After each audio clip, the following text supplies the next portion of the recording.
그리스도인들이 신앙생활하면서 여러 가지 많은 보람을 느낄 때가 많습니다. 그런데 그 어떤 보람 가운데에서도 가장 으뜸되어지는 보람이 있다라고 한다면 그것은 바로 전도가 아닌가 그렇게 생각합니다.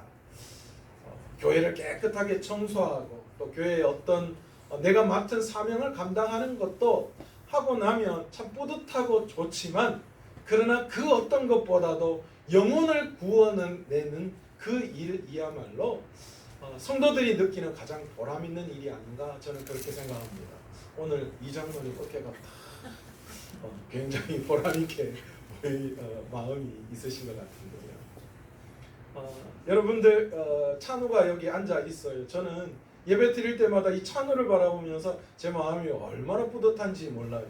정권사님도 뒤에 찬우의 어깨를 탁 볼 때마다 자기 너무너무 든든하다 그런데 저 한 청년 저 한 학생이 제 마음에 얼마나 큰 도전을 주는지 몰라요. 오늘도 보니까 여러분 매주일 예배 때마다 찬우가 감사헌금 올리는 거 아시죠?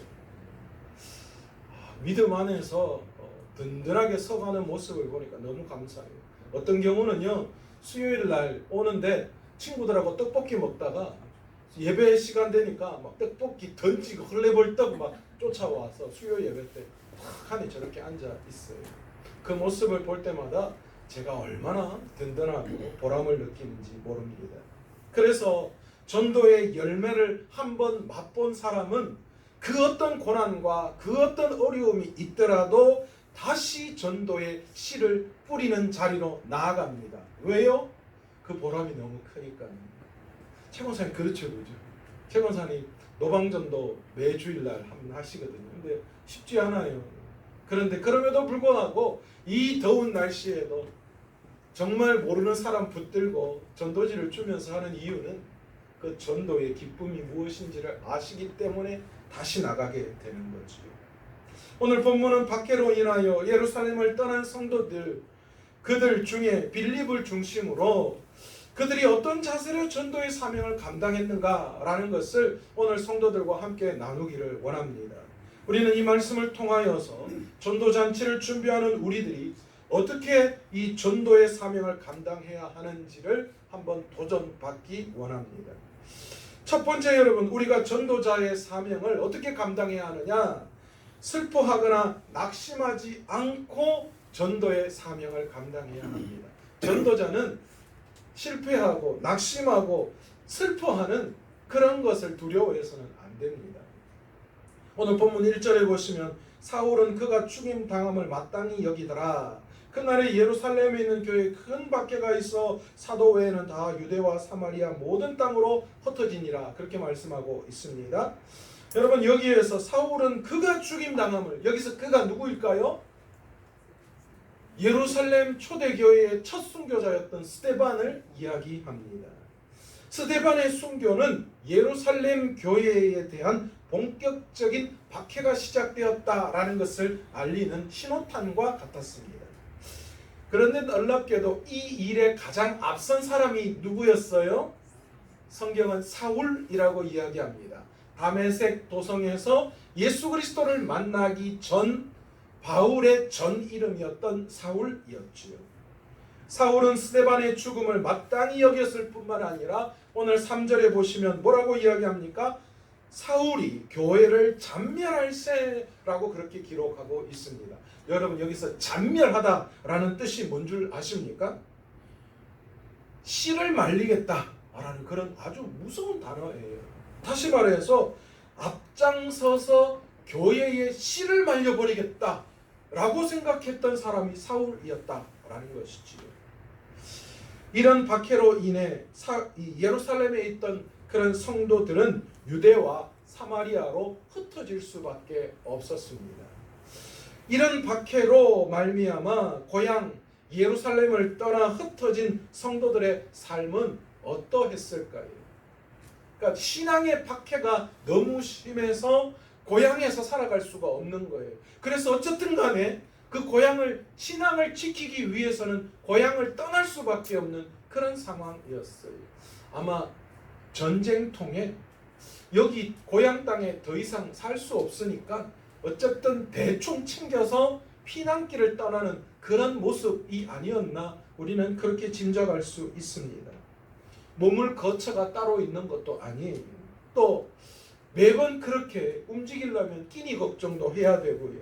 또 사랑하는 사람과 생이별을 해야 할 그런 상황에 놓여질 때도 있습니다.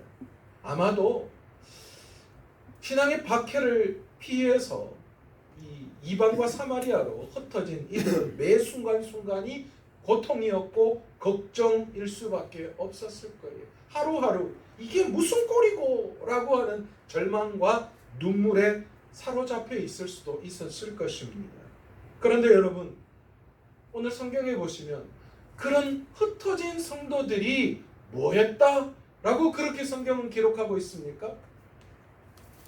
그들이 예루살렘 교회의 박해로 말미암아 이방 땅으로 흩어지면서 그들이 이방 땅에서 절망하고 눈물 흘렸다. 그렇게 되어 있습니까?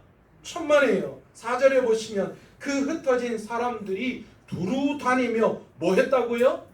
복음의 말씀을 전했다. 그렇게 성경은 기록하고 있습니다. 여러분, 흩어진 성도들이 절망하고 낙심하지 않았어요. 도리어 하나님을 원망하거나 위축하는 것이 아니라 두루 다니면서 그들이 가는 곳곳마다 뭐 했어요? 복음을 전했다라는 겁니다. 그들은 어떻게 심한 박해를 겪으면서도 두려움에 떨기보다는 가는 곳곳마다 복음을 전할 수 있었을까요? 무엇이 그들을 그렇게 강하게 만들 수 있었을까요? 무엇보다 스데반의 이 숭고한 순교에 그들은 큰 도전을 받았을 것입니다. 아, 신앙생활은 저렇게 하는 것이구나. 내가 믿음을 위해서 스데반처럼 이 생명 하나님을 위해서 드려야 되겠구나. 그들은 스데반의 이 순교를 바라보면서 내심 마음속에 순교의 정신과 우리가 죽으면 그것이 끝이 아니라 다시 예수 그리스도처럼 부활할 수 있다. 그래서 이 땅에 한 목숨 주님을 위해서 바치는 것을 전혀 두렵게 생각하지 않았다라는 것이지. 그래서 그들은 예루살렘을 떠나서 고향을 떠나서 이방 땅을 떠돌아다니면서도 두려워하고 실망하고 떨었던 것이 아니라 가는 곳곳마다 복음을 전할 수 있었죠. 또한 그들의 가슴 속에 예수님을 향한 사랑의 불길, 마가의 다락방에 임했던 그 성령의 충만함이 그들 마음 가운데 활활 타올랐어요. 이 성령의 충만함은 그 어떤 박해도 그들의 복음의 전도의 열정을 꺾을 수 없었다라는 거예요. 성령이 충만하니까 외적인 상황들이 전혀 눈에 보이지 않더라는 거예요. 가슴 속에 성령의 불을 품고 있는 예루살렘 성도들을 박해하자 불이 꺼지기는커녕 오히려 사마리아와 사방으로 성령의 불똥이 튀기 시작했다라는 거예요. 여러분, 산불 나는 거 아시잖아요. 산불 나는데 그 산불이, 그 불씨가 바람이 확 불면 어떻게 합니까? 그 불씨가 온 사방으로 날려서 그 인근이 전부 다 불바다가 되어져 버리잖아요. 여러분, 그 역사가, 그 산불과 같은 이 불씨가 바로 이 예루살렘 교회의 흩어진 성도들 안에도 일어났다라는 거예요. 예루살렘 교회에서 성령의 충만함을 받은 사람들이 그 박해로 인해서 흩어지자 그들의 그 성령의 불똥이 이방과 사마리아 땅으로 흩어지면서 그 성령의 불길이 온 천하로 증가되어지는 그런 역사가 그들 가운데 일어났다라는 겁니다. 예수님을 죽이고 그분을 믿는 자들을 박해한 자들은 아마도 예루살렘 교회만 박해하면 아마도 교회도 없어지고 그들이 쫄딱 망할 거라고 그렇게 생각했을 겁니다. 그러나 천만의 말씀 만만의 콩떡이요, 더 든든하게 세워지고 복음이 전파되어지는 역사가 그들에게 일어났습니다. 하나님의 역사는 참 신비하고 놀랍습니다. 17세기 영국의 청교도들이 신앙의 자유를 지키기 위해서 뭘 했습니까? 배를 타고 신대륙으로 떠났어요. 그때에 도착한 것이 신대륙 미국이잖아요. 그 미국에서 그들은 뭐 했습니까? 복음의 불꽃을 태웠습니다. 여러분, 이런 것들을 볼 때 시련과 박해는 오히려 부흥의 원인이 될 수 있다라는 것을 깨닫는 저와 여러분 되시기 축원합니다. 여러분, 오늘 이 시간 여러분 삶에서 신앙의 박해가 있습니까? 오늘 여러분 우리 교회 안에 복음에 대한 그런 여러 가지 힘들고 어려운 고난이 있으십니까? 여러분, 그렇다면 하나님이 우리 교회를, 우리의 삶을 부흥케 하시려는 그런 이유 때문에 이렇게 되었다라는 것을 깨달을 수 있는 저와 여러분 되시기를 원합니다. 그러므로 여러분, 그 시련 앞에서 우리는 좌절하고 낙심하지 않고 이 시련을 더 큰 부흥으로 나아가는 통로로 만들 수 있기를 간절히 축원합니다. 은서야, 힘을 내. 예기치 못하게 은서에게 그런 힘들고 어려운 그런 게 있지만 그것 때문에 좌절하고 낙심하는 게 아니라 하나님 앞에 내가 더 나아갈 수 있는 것으로 은서가 그것을 바꾸어 놓는다면 그 아픔이 은서에게는 하나님의 더 큰 은혜일 줄로 믿습니다. 그렇게 될 줄로 믿습니다. 여러분, 박해가 문제가 아니에요. 우리가 당하고 있는 시련과 어려움, 여러분, 그게 우리를 망가뜨리는 것이 아니라 우리 안에 믿음의 불씨가 살아있느냐 없느냐, 여러분, 이게 우리를 흥망성쇠하게 만든다니까요. 문제가 우리를 망가뜨리는 게 아니에요. 우리 안에 믿음의 불씨가 없으면 우리가 망가지는 거예요. 가슴 속에 신앙의 불이 타오르는 사람은 여러분, 어떤 문제가 있든지 간에, 어디에 가든지 간에, 어떤 고난이 있든지 간에 복음을 전파하는 전도자의 삶을 살아갈 수 있는 줄 믿습니다. 그리고 그렇게 할 때에 하나님께서 그들과 함께 하셔서 능력이 되어 주실 줄 믿습니다. 우리 마산 서머나교회 성도들이 바로 이 성령의 충만한 믿음의 불꽃이 여러분에게 활활 타오를 수 있기를 원합니다. 그것이 전도자의 첫 번째 자세여야 한다라는 겁니다. 오늘 5절에 보시면 박해를 피해 사마리아 땅으로 내려간 사람 중에 빌립이라고 하는 사람이 등장합니다. 빌립이 사마리아에 도착해 보니 그 도시의 상태가 말이 아닙니다. 그 땅은 더러운 귀신으로 가득했고요. 또 여기저기 중한 병자들이 얼마나 많은지 몰랐어요. 또 마술이 횡행하고 미신과 점술이 판을 치는 그런 도시였습니다. 한마디로 소망이 없는 땅이었습니다. 이때 빌립이 무엇을 하였습니까?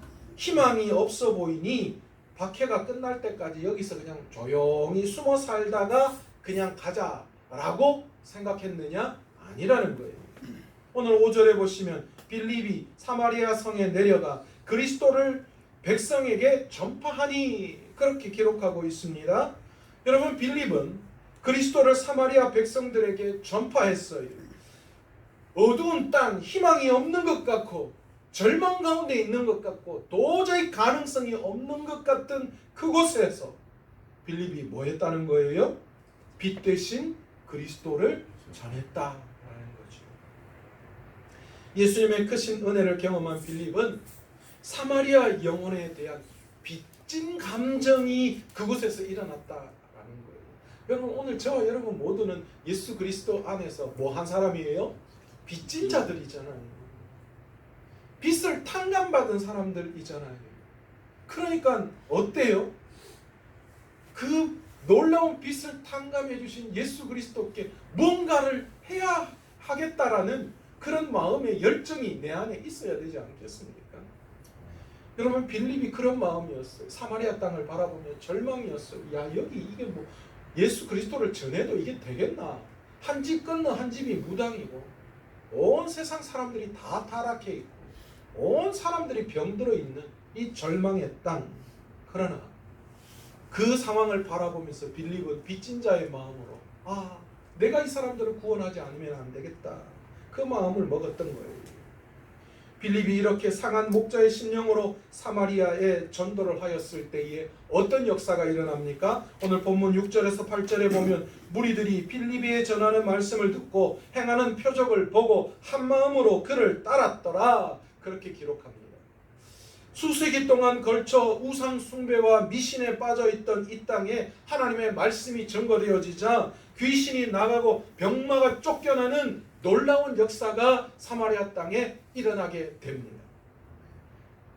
여러분, 그 성에는 오랫동안 마술을 행해서 백성을 놀라게 했던 자칭 큰 자라고 하는 한 사람이 존재했는데 그 사람이 시몬이라는 사람입니다.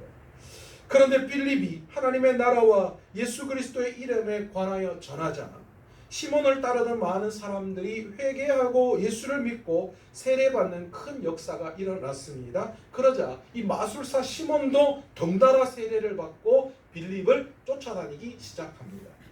오늘 8절에 보면 이때 그곳에 큰 기쁨이 있었더라 그렇게 기록하고 있습니다. 여러분, 마술사 시몬이 많은 사람들에게 존경받고 스스로 큰 자라고 이야기했잖아요. 그러나 그래서 그들을 그 시몬을 두려워했는데 그런 시몬을 따르던 많은 사람들은 그의 삶에 기쁨이 없었어요. 그런데 오늘 놀랍게도 빌립이 예수 그리스도를 전하자 그 성령의 능력이 나타났고 그로 말미암아 오늘 많은 사람들에게 큰 기쁨이 되었다라고 그렇게 말씀하고 있습니다. 왜 그렇습니까? 사람을 살리는 힘은 마술사 시몬에게 없었기 때문이에요.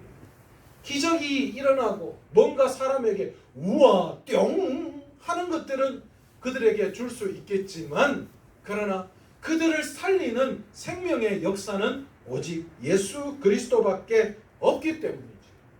그래서 복음의 능력이 그들에게 들어가고 그들이 세례를 받자 그들의 가운데에 기쁨이 충만하게 나타나게 된 것입니다. 사마리아에 일어나는 역사는 그 지역을 사로잡고 있는 그런 악한 영들을 쫓아내고 새로운 생명의 역사를 창조하는 놀라운 성령의 역사였습니다. 사람들은 다른 곳은 몰라도 사마리아는 복음의 역사가 나타나지 않을 것이다라고 생각했던 것입니다.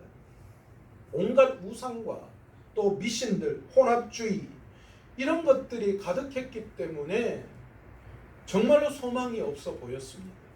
그러나 빌립 한 사람이 분명한 믿음을 가지고 전도하기 시작하자 사마리아 땅도 복음화되기 시작했다라는 거예요. 여러분이 생각할 때 절망 가운데 있는 그런 곳이라도 여러분 한 사람으로 말미암아 그 절망적인 곳이 희망과 기쁨의 곳으로 변화될 줄로 믿습니다. 여러분의 가정에 여러분이 믿음의 1세대라면 여러분의 기도를 통하여서 여러분을 통하여서 그 가문의 역사가 바뀌어지는 역사가 나타나게 될 줄로 믿습니다. 여러분의 일터가, 여러분의 직장이, 여러분이 속해 있는 공동체에 여러분 그런 역사가 여러분을 통하여 일어나게 될 줄로 믿습니다.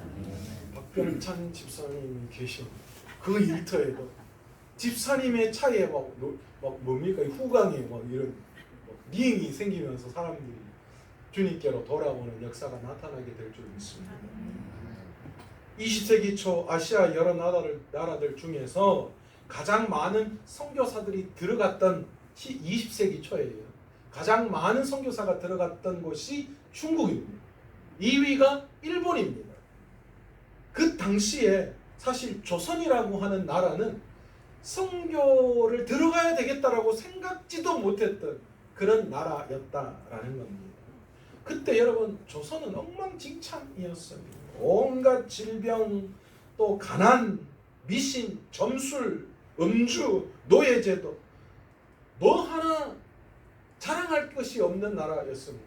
그래서 언더우드 선교사님도 이 조선이라는 땅에 들어오시면서 하나님 앞에 기도할 때 뭐라고 기도했습니까? 지금 아무것도 보이지 않습니다. 메마르고 가난한 땅, 나무 한 그루 시원하게 자라오르지 못하고 있는 땅, 보이는 것이라고는 고집스럽게 얼룩진 어둠뿐, 어둠과 가난과 인습에 묶여있는 조선 사람뿐입니다. 지금 언더우드 선교사가 뭘 이야기하고 있는 거예요? 자기가 가는 그 조선 땅이 얼마나 암울하고 그 조선의 사람들이 어떤 사람인지를 절망하면서 하나님 앞에 토로하고 있다라는 것이지. 누가 봐도 조선 땅은 가망이 없는 땅이었습니다. 그러나 이 땅에 그리스도의 복음이 전해졌을 때 어떤 일이 일어났습니까? 선교사들이 오직 말씀의 능력을 믿고 복음을 전할 때에 많은 사람들이 이 미신을 버리고 거짓과 게으름에서 회개하고, 더 놀라운 것은 평양 대부흥이라는 세계 선교의 사역에 남을 수 있는 성령의 충만한 역사가 이 땅에 임했다라는 것이죠. 여러분, 그뿐만 아니잖아요. 음주와 흡연, 각종 인권 탄압, 차별, 악습들이 철폐되고 교육과 의료로 새로운 나라를 만들어가는 일이 일어나게 되었어요. 여러분, 평양 대부흥운동이 일어날 때 여러분 어떤 역사가 그곳에 나타났는지 우리 다 기록을 통하여 알고 있잖아요. 서로 사기치고 오간 돈이 있으면 갚고, 평양의 전술집들이, 기생집들이 다 문을 닫고 회개의 역사가 일어났다라는 거예요. 여러분, 140년이 지난 지금 또다시 한국은 개인주의, 물질 만능주의, 교만과 부유로 인하여 전도가 힘들어진 그런, 어쩌면 영적으로 바라볼 때의 초기의 조선 땅과 같은 그런 상황에 놓여져 있는 것이 사실입니다. 반기독교적 정서가 강해서 교회는 지금 어떤 힘도 발휘하지 못하고 숨을 죽이고 있습니다. 그러나 여러분, 이런 것, 이런 시기, 이런 상황에서 우리가 복음을 제대로만 전도할 수 있다면, 전할 수 있다면, 여러분, 이 병든 사회에도 하나님의 놀라운 제2의 평양 대부흥 운동 같은 역사가 다시 일어나게 될 줄로 믿습니다. 우리가 복음의 능력을 믿고 믿음으로 도전하며 복음을 전파하면 변화되지 않을 사람이 없고 변화되지 않을 세상이 존재하지 않는다라는 거예요. 왜냐하면 복음은 사람을 변화시키고 세상을 변화시킬 수 있기 때문입니다. 우리가 복음의 능력을 믿고 전도할 때에 쾌락주의, 이기주의, 물질만능주의, 이 병들어가는 세상에 새로운 역사가 일어나게 될 줄로 믿습니다. 이번 새가족 전도잔치를 준비하면서 우리가 이런 자세, 이런 마음을 가졌으면 좋겠어요. 복음에는 능력이 있기에 우리가 어떤 상황 가운데서도 우리가 슬퍼하고 좌절하고 낙심하는 것이 아니라 복음을 들고 나아갈 때에 그곳에 하나님의 놀라운 역사가 나타나게 될 줄로 믿습니다.